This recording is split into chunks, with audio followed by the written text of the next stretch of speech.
भाऊजी भाऊजी भाऊजी तुम्ही यांना कुठे बघितलं का? हे रूम मधून बाहेर पडलेत, कुठे गेले काहीच माहिती नाहीये. वहिनी दादा कुठे गेले मला काय माहिती. मी सगळीकडे शोधलं त्यांना. टेरेसवर पाहिलं तिथे नाहीयेत. फोन सुद्धा रूम मध्ये ठेवून गेलेत. मी दूध आणायला म्हणून किचन मध्ये गेले आणि पाहते तर ते नाहीयेत रूम मध्ये. मला खूप काळजी वाटते हो. तुम्ही प्लीज. मी कुठे जाणार? वहिनी दादा बाहेर जाताना ना नेहमी आईला सांगून जातो. तुम्ही आईला विचार. मग तुम्ही विचारता का आईंना जाऊन? हा प्लीज. वहिनी आई आता झोपली असेल ना. काय ग पोरी, काय झालं? तुझी काळजीत कशा पाहिजे? आजी आहोत, तुम्ही यांना बघितलं का हो कुठे? अगं पोरी, लेकराबद्दल तू मला विचारतेस? मला ग माझी सावली देखील खपवून घेत नाही ती हो. मला कसं माहिती असणार ग? तसं नाही आजी, मला खूप काळजी वाटते हो. मला काही सुचत नाहीये. काय करू काय कळत नाहीये. काय बी काळजी करू नगस. कसं असतंय ना पोरी, घरचा पुरुष कुठं बी गेला भरकटला तरी बी शेवटी आपल्या बायकोकडेच येत असते. काय काळजी करू नका. समजा व्यवस्थित होईल. जा, तू आराम कर. जा.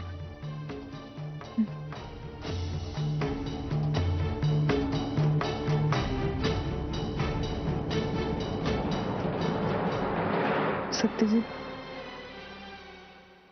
त्या रात्री फार्म हाऊसवर आपल्यामध्ये जे काही घडलं ते तो अपघात वाटतो तुला? हो,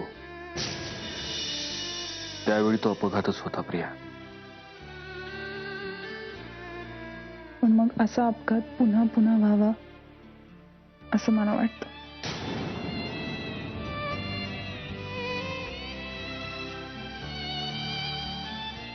हे बघ प्रिया,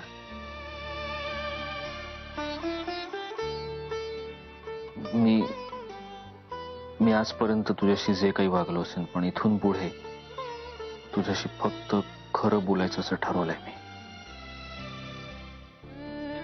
त्या रात्रीनंतर माझ्या मनात एक खूप विचित्र अपराधीपणाची भावना निर्माण झाली. ती आजही आहे. मी मंजिरीवर जीवापाड प्रेम केलं, पण तिनं माझा विश्वासघात केला. ज्या व्यक्तीवर मी स्वतःपेक्षाही जास्त प्रेम केलं तिच्यावरच सूड उगवावं असं वाटलं मला. असं का झालं माझ्या बरोबर? जिच्यावर मी एवढं प्रेम केलं तिनंच असा विश्वासघात करावा माझा. मंजिरीनं माझी फसवणूक केल्यानंतर काही महिने मी अक्षरशः भरकटल्यासारखा झालो होतो. पण मग आत्ताही तू त्याच भरकटलेल्या अवस्थेत इथे आलायस का? माहित नाही, असे नाही कदाचित.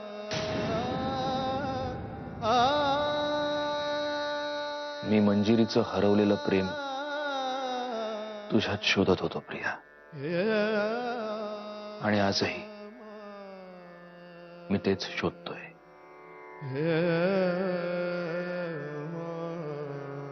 मला माहितीये तुला हे सगळं ऐकून खूप अपमानास्पद वाटेल, पण हेच खरं आहे. आणि आता बाकी काहीही झालं तरी मी तुझ्याशी फक्त आणि फक्त खरं बोलायचं ठरवलंय.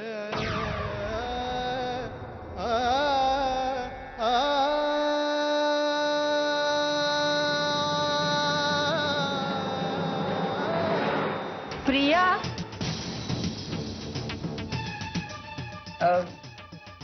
तू इथे आहेस वे? अरे अख्खं घर तुला शोधतंय.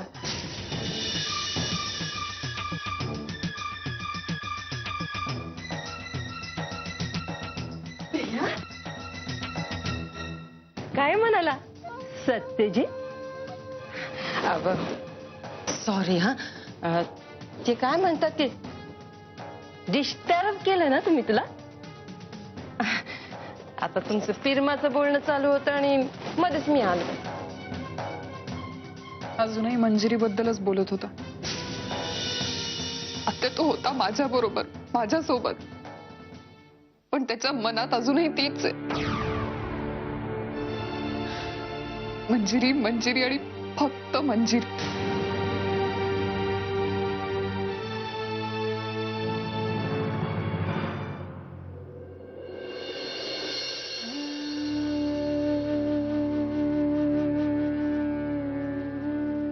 अहो अहो कुठे होतात तुम्ही? तुम्हाला सगळीकडे शोधलं मी, केवढे घाबरले होते. टेरेसवर होतो. टेरेसवर? नाही, तिथे नव्हतात तुम्ही. मी शोधायला गेले होते तिथे तुम्हाला. नव्हतो म्हणजे बोल ना. नव्हतो म्हणजे काय? तुला काय वाटतंय मी खोटं बोलतोय? आणि तू शोधायला गेली होतीस, तू का शोधायला, मुळात तू मला शोधायला का गेली होतीस टेरेसवर? तुला काय सिद्ध काय करायचं? मलाही तुझ्यासारखंच ठरवून मोकळं व्हायचंय तुला? हा? अहो प्लीज, माझ्या मनात असं कुठलाही विचार नाही आला. तसं नव्हतं म्हणायचं मला. तुझ्या मनात काय विचार येतात मंजिरी हे मला खूप चांगलं कळतं. तू माझ्यावर वाटेल ते आरोप करशील, माझ्याकडे त्याची उत्तरं नसतील, हेच हवं होतं ना तुला? बोल ना. अगं आता गप्प कायस, बोल ना. मला काही बोलायचंच नाही. नाही बोलायचं म्हणजे? हं? नाही बोलायचं म्हणजे? आधी माझ्यावर वाटेल तसे आरोप केलेस आणि आता वर मोठेपणा करत सांगतेस की मला नाही बोलायचंय. अहो प्लीज, हे सगळं मी तुमच्या... तू जेव्हा शेण खाल्लं होतंस तेव्हा मला विचारलं होतंस, मग आता मी तुला सगळ्या गोष्टी सांगून कराव्यात अशा अपेक्षा काय तुझी? अरे अरे काय चालवलेस तू पर्यंत? ए! तू माझ्यामध्ये बोलणारी कोण आहेस? मी कोण आहे? माझ्या शेवटच्या श्वासापर्यंत तू नाकारू शकणार नाही. आमच्या नवरा बायकोच्या वादामध्ये पडायची गरज नाहीये, तुला कळलं? अरे पण पोरा, तुझी बायको असली तर या घरची लक्ष्मी आहे ती. तू माझ्यावर असा आवाज चढवायला मी तो 17-18 वर्षांपूर्वीचा सत्यजित नाही राहिलो. आहेस तसाच आहेस. त्योच राग, त्योच आडमुठेपणा, तसाच आक्रस्ताळीपणा. हो, आहे मी तसाच. मग काय करशील? हं? पुन्हा तेव्हासारखी शिक्षा करशील? पण एक लक्षात ठेव, तू केलेली शिक्षा गपगुमानपणे भोगायला मी तेव्हाचा सत्यजित नाही राहिलो.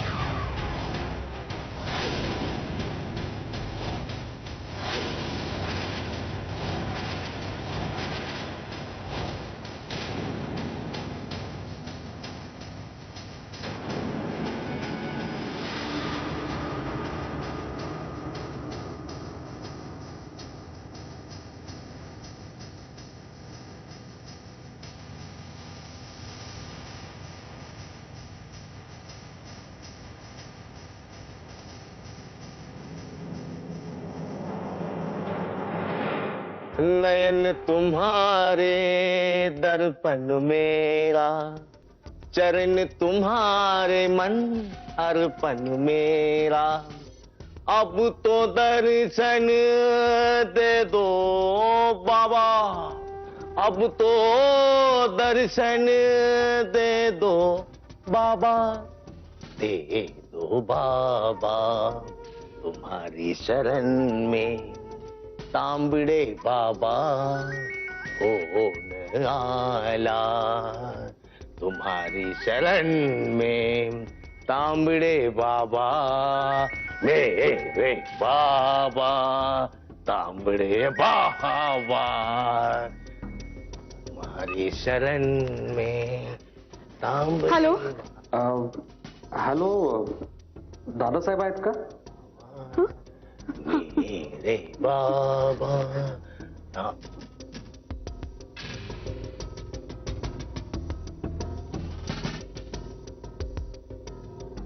Mrs, hold. मिसेस, तुम्ही असं खुर्चीत बसून फोनवर बोलणारा माणूस कधी पाहिला नाही काय? पाहिला आहे की नाही?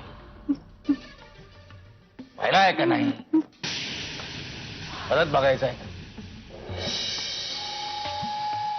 ताट हे पडलं तर काय होईल? आधीच तिकडे का नाही ठेवलं?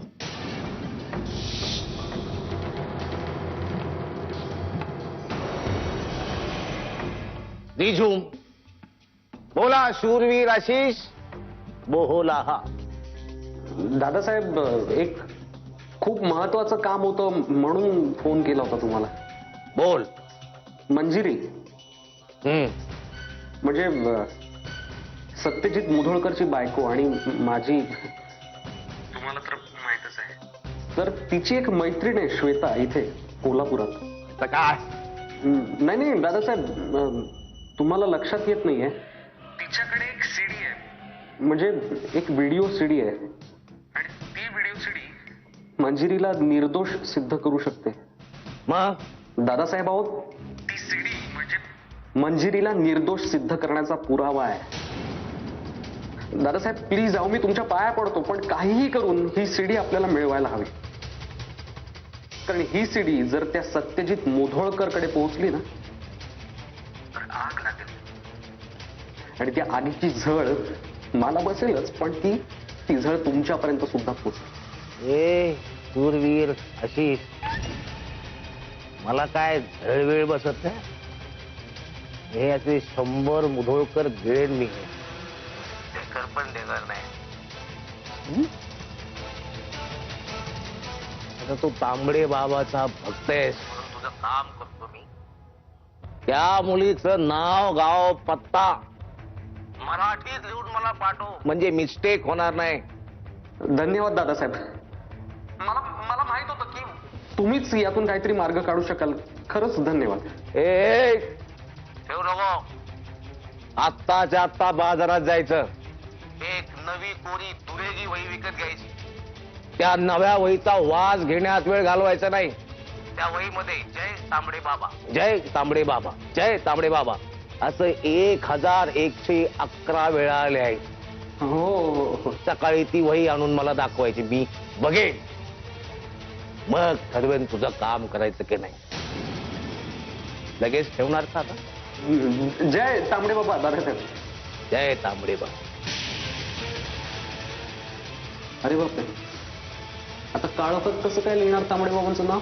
नयन तुम्हारे दर्पण मेरा, चरण तुम्हारे मन अर्पण मेरा, अब तो दर्शन दे दो बाबा, अब तो दर्शन दे दो बाबा, दे दो बाबा तुम्हारी शरण में तांबड़े बाबा.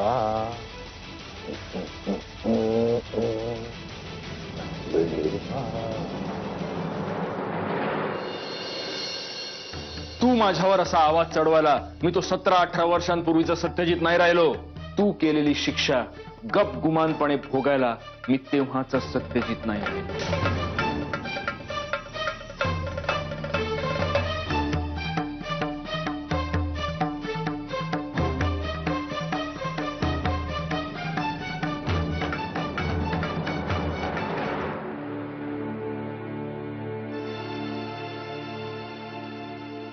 आजी,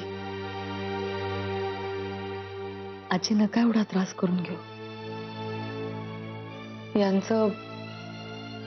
यांचं बोलणंच असं आहे की माझ्या लेकराचं बोलणं मला ठावं नाही बाई.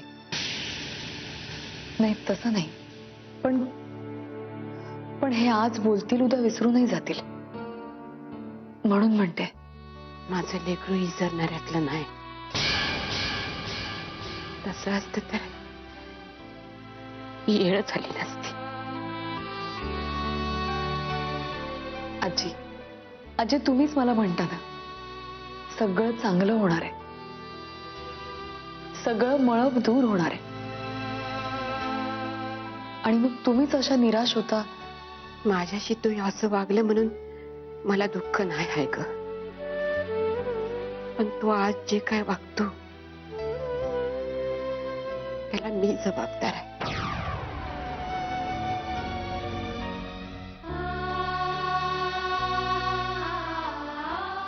माझी चूक पण तुम्हा सामन्यास ती भोवतीये.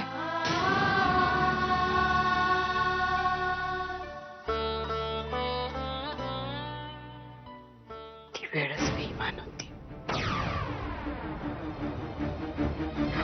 म्हणलं ना मला हे म्हणलं ना.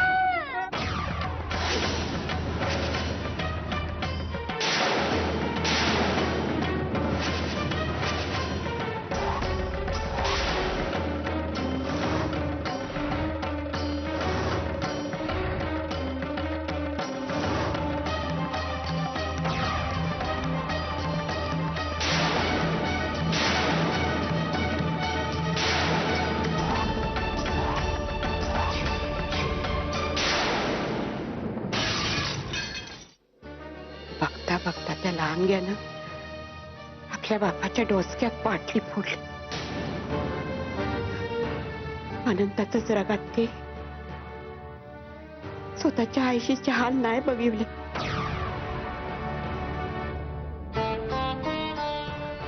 अनंताला लाथा बुक्क्याने तुडवले त्यानं.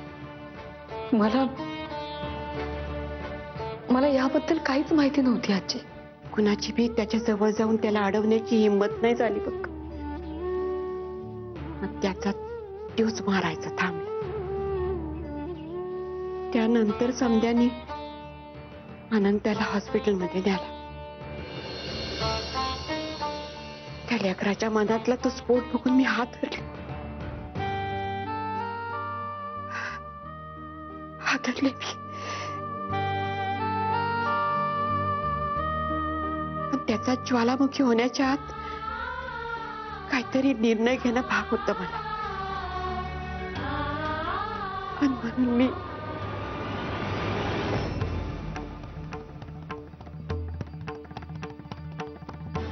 सत्या, तू जे काय केलंस ते चुकीचं केलंस. अरे अंत्या बाप आहे तुझा, त्याच्यावर हात उगारलास तू. जन्म दिलाय त्यानं तुला, त्याच्यावरच हात उगारलास. ए अजय, माझ्या आईला मारलाय बाने, म्हणून शिक्षा दिली मी त्याला. आणि मला नाही वाटत मी काय चूक केली त्याच्यात.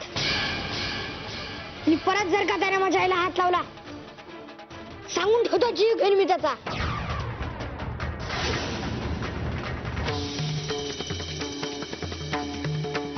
मला जा विचारतोस, मला जा विचारतोस होय.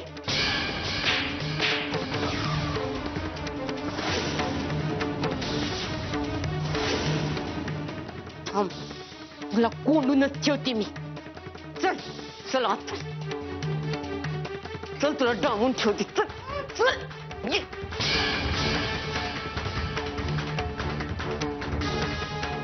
चल म्हणते ना. सासूबाई त्याला बाहेर काढा ना. अजय, अजय सोड ना. अहो लहान आहे अजून तो. आईच्या प्रेमापोटी केलं त्याने. तो पुन्हा नाही असं करणार. मी सांगते त्याला बाहेर काढत. हे बघ सुनबाई, अंत्या जे काय वागला ते चुकीचंच होतं. मला बी ठाव आहे ते, पण म्हणून यानं बी चूक करायची. अजय, अजय सोड ना. ते काय नाही, याला शिक्षा व्हायलाच पाहिजे बघ. नाही मी सांगते ना त्याला समजावून. तो पुन्हा नाही असं करणार. तसं बाहेर काढणार. तू बाजूला हो ग. लई लाडावून ठेवलंस त्याला. आतापासून एवढा राग. अगं पुढे काय होईल त्याच? वाया जाईल की हो.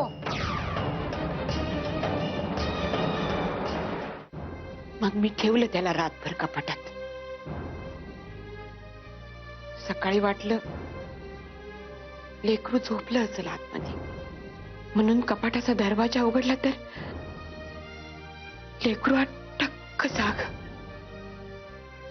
न बोलताही त्याच्या डोळ्यात मला समजा दिसलं. रात्रभर तो जगापासून लांब होता बघ. एका रात्रीत त्याला जग कळलं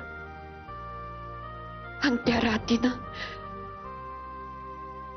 आजचा सत्यजित मुधोळकर जन्माला घातला. तो राग, ती असुरक्षितता अजून बी त्याच्या मनात आहे. आणि याला कारणीभूत कोण? मी. लई मोठी चूक झाली पोरी. माझ्या हातनं लई मोठी चूक झाली. करायला गेले काय आणि होऊन बसलं काय. ती चूक सुधारावी म्हणून मी माझ्या बेवड्या अनंतापासून माझ्या सुनेला आणि माझ्या लेकराला घेऊन दूर आले. मी त्यांचं आयुष्य सावरण्याचा लय प्रयत्न केला ग, लय प्रयत्न केला,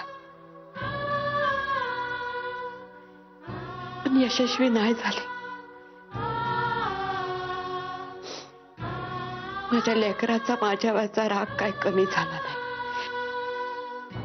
त्याचं प्रायश्चित्त घ्यायचं म्हणून मी या मिशन मध्ये आले. लोकांची सेवा करायला लागले.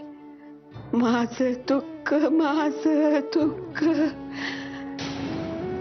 दया घरात कोंडलं. आजी, एवढे दिवस मनात सामावून ठेवलेलं दुःख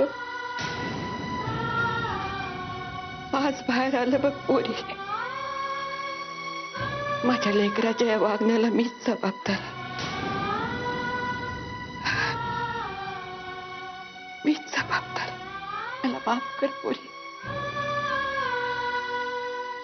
लय मोठी चूक झाली माझ्याकडं.